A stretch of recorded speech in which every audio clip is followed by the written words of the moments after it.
Assalamualaikum warahmatullahi wabarakatuh. Halo sahabat sehat Rumah Sakit Pindad, jumpa lagi dengan kami di acara Bincang Sehat Rumah Sakit Pindad dari Rumah Sakit Umum Pindad Jalan Semeru nomor 1 Turen. Baik sahabat, pada kesempatan kali ini saya mengundang dokter spesialis mata Rumah Sakit Umum Pindad, yaitu Dr. Irma Selekta Vera, spesialis mata. Mengapa dokter mata yang diundang? Karena tema pada hari ini di Bincang Sehat kita adalah mengenal katarak. Baik, langsung saja kita sapa. Assalamualaikum dokter. Waalaikumsalam Mbak. Bagaimana dok kabarnya? Sehat? Alhamdulillah dok. Saya di sini berarti saya sehat dong. Apa dokter mau sapa sahabat dulu dok? Mungkin dok. Oke. Teman-teman semua, Bapak, Ibu, Mbak, Mas, Adik, Kakak, perkenalkan saya Dr. Vera Mata. Saya praktek di sini dan bisa bertemu dengan saya di sesuai jadwal saya. Nanti kalau ada keluhan mata, jangan sungkan-sungkan untuk datang. Dok, sepertinya menarik sekali. Kenapa kita harus bahas katarak ini ya dok? Soalnya kan banyak yang sering bilang katarak. Apa sih katarak itu sebenarnya menurut ahlinya ya dok ya? Iya betul. Katarak itu sebenarnya pasti saya yakin sekali banyak sudah didengar oleh warga. Iya betul. Apalagi ada slogan-slogan katarak, habis itu bisa sembuh tanpa operasi, macam-macam lah kayak gitu ya. Iya. Cuma sekarang saya coba jelaskan secara umum aja. Yang jelas kenapa kita mengambil katarak topiknya?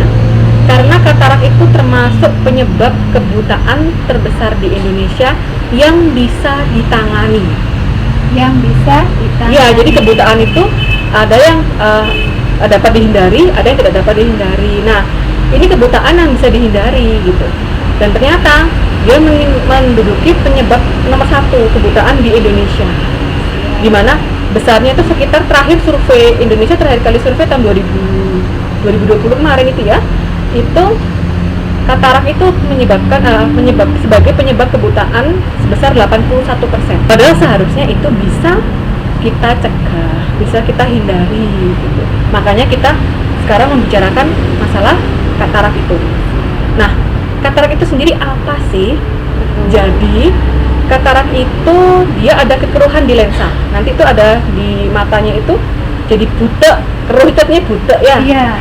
Jadi nanti mata itu kalau kita lihat mata itu kan sebenarnya kalau kita senter mata kita sendiri atau kita lihat mata ikan lah ya, kan ngebling-bling atau ikan-ikan TV mata cerah bling-bling ya, itu mata yang jernih ya.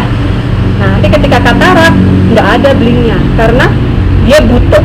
Jadi kayak air tuh butek, keruh ya. Salah satu yang paling sering adalah karena memang faktor usia. Jadi usia namanya juga tambah sepuh ya, tambah mateng. Ya kan kata usia yang matang, katanya kita sering dengar kayak gitu ya. Usia yang matang, matanya juga ikut matang, tapi matangnya bukan matang kita karena digoreng atau apa ya. Matang karena lama dipakai sehingga memang mengalami kekeruhan. Nah, itu yang kita sebut dengan katarak. Dok, ngomong-ngomong usia tadi dok, kebanyakan selama dokter berpraktek itu munculnya di usia berapa sih dok? Usia ya, jadi kalau usia paling sering katarak itu muncul di usia 50 tahun ke atas. Itu kalau kita bicara masalah usia. Tapi ada jenis lain, katarak jenis lain yang dia bukan karena usia, jadi karena faktor penyakit lain, karena diabetes atau karena ada trauma mata, ada darah tinggi. Jadi penyakit di badan yang paling sering dia punya komplikasi ke mata yaitu kencing manis sama darah tinggi ya. Nah, ini dia bisa mempercepat juga munculnya katarak gitu. Jadi bisa usia belum 50 pun sudah muncul. Atau kalau trauma karena kena benturan, sama kayak misalnya kita pakai kena kaca kena mobil kena benturan, kacanya kan retak-retak gitu ya, jadi keruh, jadi budak ya, sama seperti itu di mata juga gitu. Jadi tergantung. Jelasnya seperti itu ya dok. Jadi tidak hanya faktor usia saja, faktor-faktor yang lain pun memicu untuk timbulnya katarak itu sendiri. Baik dok, untuk gejalanya mungkin ya dok, kalau teman-teman harus mengetahui sejak awal katarak itu seperti apa dok? Apakah harus kita periksa dulu untuk mengenali katarak itu, atau bisa dilihat secara kasat maksudnya dok? Memang gini ya, mata itu kan kita diberi anugerah 2 mata ya. Dimana memang mata tuh kerjanya mesti bersamaan, makanya kan kalau kita lirik ke kanan, ikut ke kanan, lirik ke kiri gitu ya, ikut ngelirik, nggak mungkin sambung dari kanan lalu dari kiri, berarti itu malah bermasalah kayak gitu ya. Nah, artinya sering orang tidak menyadari ketika dia ada katarak di satu mata ataupun dua-duanya, ketika masih ringan, baru menyadari ketika dua-duanya sangat sakit. Sangat sakit. Karena ketika yang satu sakit misalnya ya, dia akan refleks mata yang satunya kan karena masih berfungsi, orang tidak sadar. Begitu nanti ternyata mata yang satunya set, loh kok nggak bisa ngeliat dua-duanya, baru menyadari kalau ada sesuatu di situ. Jadi paling gampang ya, keluhan yang paling sering adalah pertama burem atau kabur. Kalau kita bahasa Indonesianya kabur ya, tapi buram kalau atau kita bilang apa namanya burek gitu ya, kayak ada gambarnya seperti kayak ada awan-awannya, kayak kita berkabut. Kayak kita lihat asap gitu, jadi kayak ada sesuatu di mata. Ini apa sih kok kayak kabut-kabut di mata? Nggak hilang. Itu yang paling umum seperti itu. Terus yang kedua bisa juga ternyata ngeliat double. Jadi yang kemarin cuma satu orang kok jadi dua orang. Dan yang ketiga yang sering itu juga warnanya berubah. Jadi kita jadi pudar, namanya juga kena kabut ya. Jadi kayak kena kabut, jadi harusnya warnanya merah terang gitu, kelihatannya kok cuma agak puyeh-puyeh gimana. Tapi itu nggak akan nyadar, yang nyadar kalau ketika ngobrol itu warna apa, kata loh kok aku nggak, nah itu kok ini. Tapi yang paling sering itu yang burem tadi, yang kayak kabut itu, sama tadi pandangan double. Jadi untuk pengobatannya tergantung gejala yang muncul apa seperti itu, Dok? Untuk pengobatannya atau bagaimana? Kalau untuk pengobatan katarak cuma satu, yaitu operasi gitu ya. Tapi itu kalau derajatnya sudah berat. Derajat berat itu artinya apa? Dengan kacamata sudah tidak bisa, terus dengan tetes mata pun, tetes mata sebenarnya cuma hanya untuk ya menahan sedikit lah, 1% 2% gitu ya. Kacamata membantu memfokuskan kembali, tapi tetap kalau sudah dengan kacamata nggak bisa, maka harus operasi. Jadi nggak ada yang tanpa operasi. Mungkin iklannya itu tanpa operasi karena dia nggak bilang kalau tanpa operasi jika gejala ringan gitu. Ada gejala ringan tuh ya. Kebanyakan seperti yang dokter katakan tadi, ketika dirasakan itu sudah yang apa ya, yang derajatnya yang harus diambil itu ya, Dok, kebanyakan dia sudah merasakan matanya kok ada sesuatu gitu ya, kebanyakan maksudnya di lapangan. Seringnya burem. Terus kalau yang pekerja di lapangan itu ya tadi, kok saya jadi nggak bisa melihat ya, yang jarak segitu kemarin bisa, sekarang jadi nggak kelihatan gitu. Cuman kasihan kalau ternyata sudah separah itu baru datang gitu, karena seharusnya kehidupannya bisa lebih berkualitas gitu dengan penglihatan yang lebih bagus, tapi ya baru datang terakhir. Dan biasanya kalau terakhir itu biasanya semakin kita tua ya biasanya semakin banyak penyakit yang muncul toh. Nah itu juga jadinya penyakit penyertanya juga akan mempersulit gitu kondisinya itu. Dok, terus ketika kita atau seseorang menderita katarak itu efek terhadap kesehatan matanya sendiri itu gimana sih, Dok? Maksudnya berapa persen pengaruhnya terhadap kesehatan mata dari katarak? Persenan ya itu sangat fluktuatif, artinya tergantung dari pertama pekerjaan pasien itu.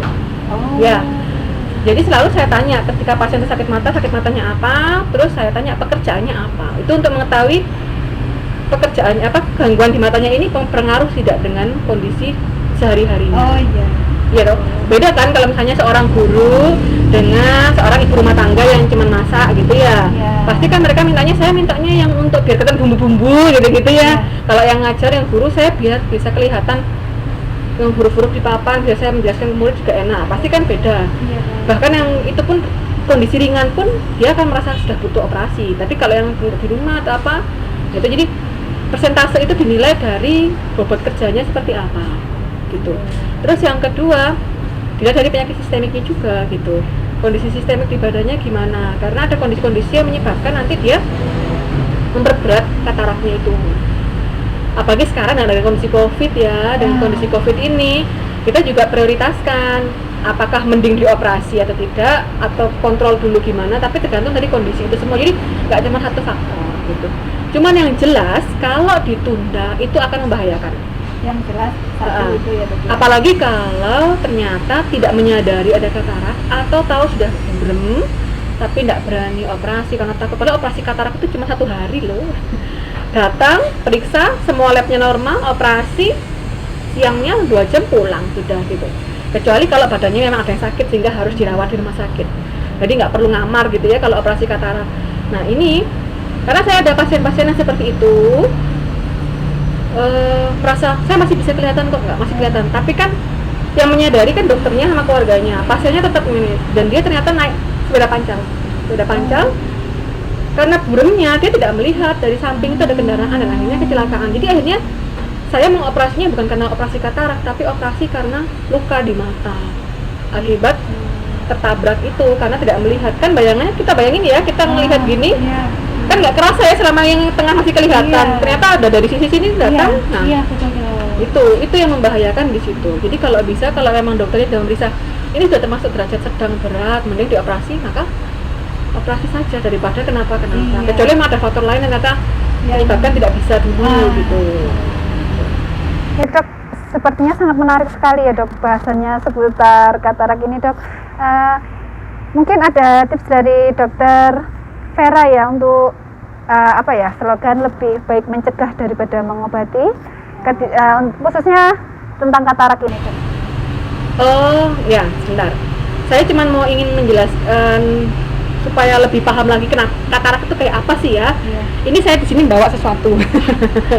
Saya lupa sampean ini. Apakah ini? Nah, ini adalah helm, bukan promosi helm loh ya. Saya bukan promosi. Saya cuma mau menunjukkan gambaran seperti apa katarak. Karena orang tuh cenderung sering saya kacamata aja dok, jangan operasi dulu, saya kacamata aja gitu. Iya dok, rata-rata. Nah, kenapa kok bukannya saya nggak mau ngasih kacamata gitu ya?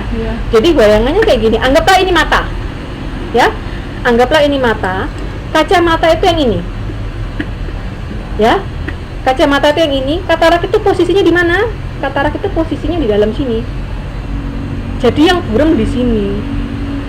Kalau yang di sini masih burem, weruh, butek, coklat hitam, ini sampai putih tebel gitu, mau dikasih senter kayak apapun cahaya nggak bisa masuk kan?